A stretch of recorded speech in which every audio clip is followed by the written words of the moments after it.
Have you ever been in a relationship that felt like a dream, only for it to turn into a nightmare overnight? One day you're planning a future, sharing deep secrets, and feeling like you've finally found the one. The next day, they've vanished. They're cold, distant, and it's like the person you loved has been replaced by a stranger. If this sounds familiar, you've likely experienced an avoidant breakup. Today we're going to dive deep into the psychology of the avoidant attachment, style and what actually happens in their mind before, during and after a breakup. We'll talk about the avoidant discard, the stages they go through, and most importantly, how you can find closure when they refuse to give it to you. To understand the breakup, we first have to understand the avoidant attachment style. Most psychologists categorize this into two types: dismissive avoidant and fearful avoidant. Dismissive avoidants value independence above all else. They've learned from a young age that relying on others is dangerous or disappointing, so they build high walls. Fearful avoidants, on the other hand, are a mix of both anxious and avoidant traits. They want closeness, but they are absolutely terrified of it. In both cases, when a relationship gets too real or too close, an internal alarm system goes off. This is what we call the autonomy threat response.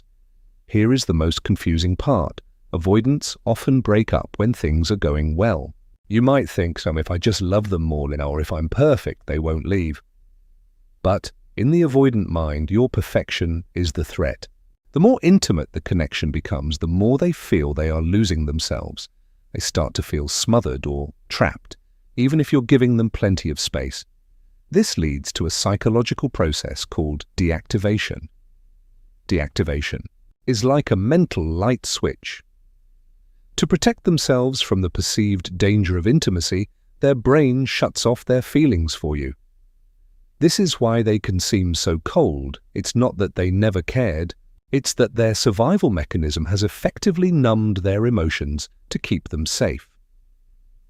Let's talk about the avoidant discard. This is a term trending in psychological circles right now because of how common and traumatic it is. Unlike a standard breakup where there's a slow decline, an avoidant discard is abrupt. It often happens right after a major milestone, like saying "I love you" for the first time, moving in together, or even just a particularly romantic weekend. Because their nervous system is overwhelmed, they feel a desperate need to escape. They might pick a fight over something tiny, like the way you chew or a text you sent, and use it as a valid reason to leave. This is a cognitive distortion. They are looking for reasons to justify the distance their body is already demanding.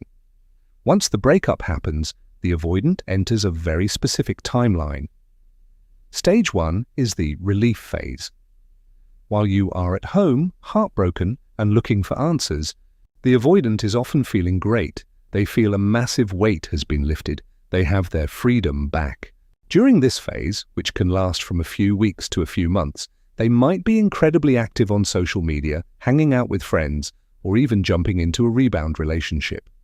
They aren't missing you yet because their deactivation strategies are still in high gear, keeping the pain at bay.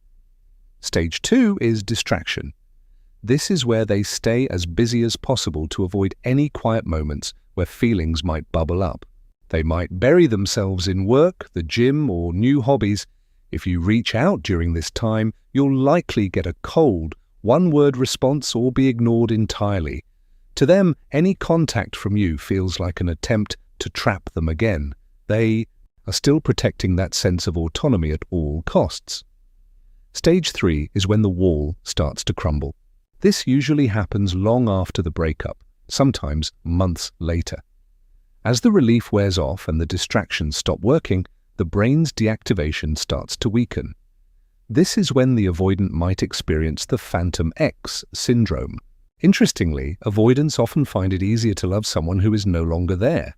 Because you are no longer a threat to their independence, they can finally allow themselves to feel the positive emotions they had for you.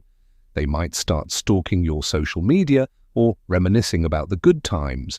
However, this rarely leads to them reaching out immediately because the next stage is often deep shame. Shame is the silent killer in avoidant psychology. They realize they hurt someone they cared about. They realize they ran away again. But instead of apologizing, their shame often makes them hide even further. They think, I've already ruined it, or they probably hate me.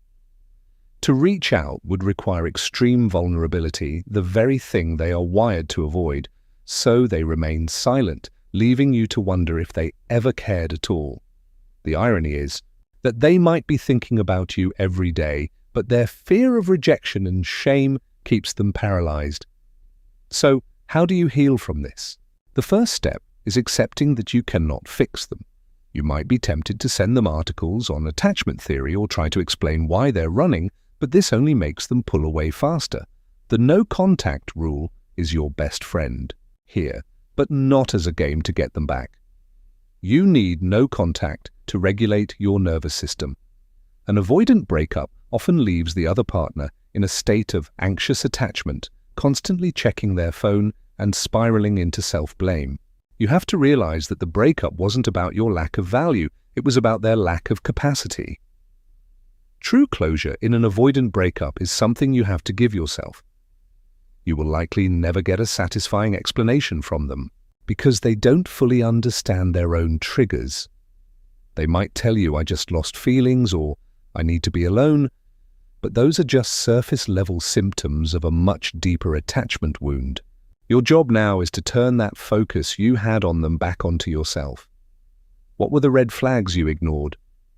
Why were you drawn to someone who was emotionally unavailable? This is where the real healing happens. Remember, someone's inability to love you in the way you deserve is not a reflection of your worthiness. It is a reflection of their own internal struggles. If you are going through this right now, take a deep breath. It feels like you've been discarded, but in reality, you've been released from a cycle that was never going to give you the security you need. Focus on your own growth, your own peace, and your own nervous system. In time, the fog will lift, and you'll realize that you didn't lose the one. You lost a lesson that was meant to lead you to yourself. If this video helped you understand your situation a little better, please give it a like and subscribe for more deep dives into psychology and relationship dynamics. Have you ever experienced an avoidant discard? Let me know your story in the comments below. Reading others' experiences can be a powerful way to realize you aren't alone in this. Thanks for watching, and I'll see you in the next one.